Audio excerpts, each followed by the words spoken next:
For over 50 episodes, Kiyaya and Daniel have been here sharing lots and lots of great books.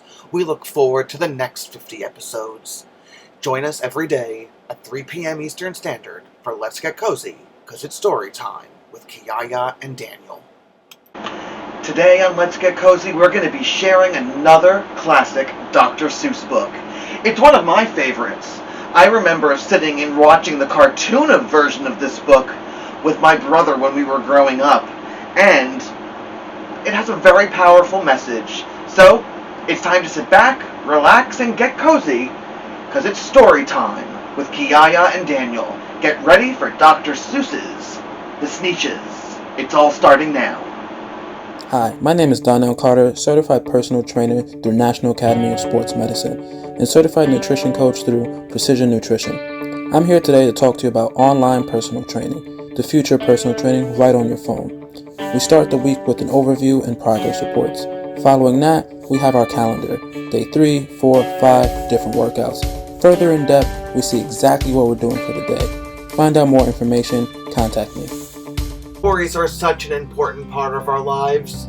Join my friend Kiyaya and I for Get Cozy, because it's story time with Kiyaya and Daniel, where we share some of the greatest picture books and chapters from children's and young adult literature to inspire you to keep embedding literacy into your days.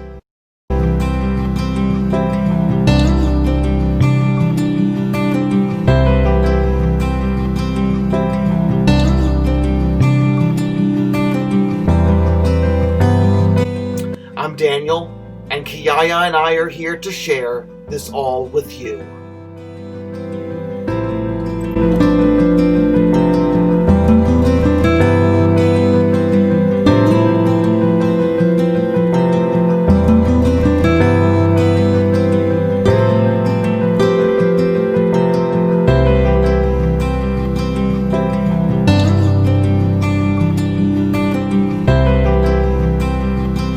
Now the star-belly Sneetches had bellies with stars, the plain-belly Sneetches had none upon theirs. Though stars weren't so big, they were really so small, you might think such a thing wouldn't matter at all. But because they had stars, all the star-belly Sneetches would brag we're the best kind of Sneetch on the beaches. With their snoots in the air, they would sniff and they'd snort. We'd have nothing to do with the plain belly sort. And whenever they met some when they were out walking, they'd hike right on past them without even talking. I know, it's not very nice.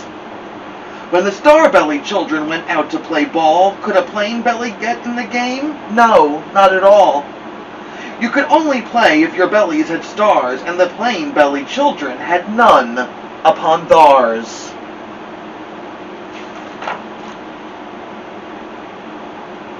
When the star-belly Sneetches had Frankfurter roasts, or picnics, or parties, or marshmallow toasts, they never invited the plain-belly Sneetches. They left them out cold in the dark of the beaches.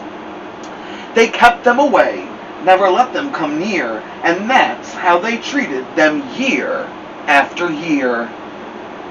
Then, one day it seems, while the plain-belly Sneetches were moping and doping alone on the beaches, just sitting there wishing their bellies had stars, a stranger zipped up in the strangest of cars. "My friends," he announced in a voice clear and keen, "my name is Sylvester McMonkey McBean, and I've heard of your troubles, I've heard you're unhappy, but I can fix that. I'm the fix-it-up chappie. I've come here to help you. I have what you need. And my prices are low, and I work at great speed. And my work is 100% guaranteed." Then quickly Sylvester McMonkey McBean put together a very peculiar machine.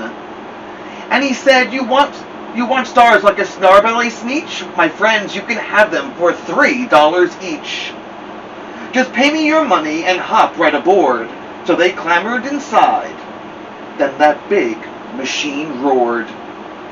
And it clunked, and it bonked, and it jerked, and it burked, and it bopped them about, but the thing really worked. When the plain belly Sneetches popped out, they had stars. They actually did. They had stars upon theirs. Wow, that's kind of cool, huh, Kiyaya? Then they yelled at the ones who had stars at the start, "We're exactly like you. You can't tell us apart. We're all just the same now, you snooty old smarties, and now we can go to your Frankfurter parties." "Good grief," groaned the ones who had stars at the first. "We're still the best Sneetches, and they are the worst. But now how in the world will we know," they all frowned, "if which kind is what, or the other way round?" Then up came McBean with a very sly wink, and he said, "Things are not quite as bad as you think. So you don't know who's who, that is perfectly true, but come with me, friends, do you know what I'll do? I'll make you again the best Sneetches on beaches, and it'll all only cost you $10 eaches." "Belly stars are no longer in style," said McBean. "What you need is a trip through my star-off machine. The wondrous contraption will take off your stars so you won't look like Sneetches who have them on theirs. And that handy machine, working very precisely, removed all the stars from their tummies quite nicely."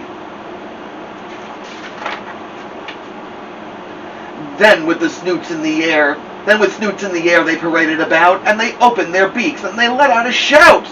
"We know who is who, and now there isn't a doubt. The best kind of Sneetches are Sneetches without." Then of course those with stars all got frightfully mad. To be wearing a star now was frightfully bad. Then of course old Sylvester McMonkey McBean invited them into his star-off machine. Then of course from then on, as you probably guess, things really got into a horrible mess. All the rest of the day on those wild screaming beaches, the fix-it-up chappie kept fixing up Sneetches. Off again, on again, in again, out again. Through the machines they raced around and around about again, changing their stars every minute or two. They kept paying money. They kept running through, until neither of the plain nor the starbellies knew whether this one was that one, or that one was this one, or which one was what one, or what one was who. Then, when every last cent of their money was spent, the fix-it-up chappie packed up, and he went. And he laughed as he drove in his car up the beach. They never will learn. No, you can't teach a Sneetch. But McBean was quite wrong, I'm quite happy to say, that the Sneetches got really quite smart on that day. The day they decided that Sneetches are Sneetches, and no kind of Sneetch is the best on the beaches. That day all the Sneetches forgot about stars, and whether they had one or not, upon theirs. The Sneetches by Dr. Seuss.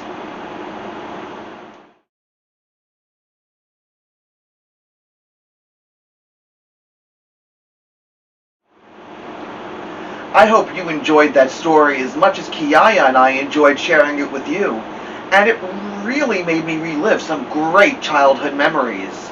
But now, we've come to our favorite part of our episode. That's right, let's get crafty. And this activity is one that we're going to modify from some other episodes about Dr. Seuss books.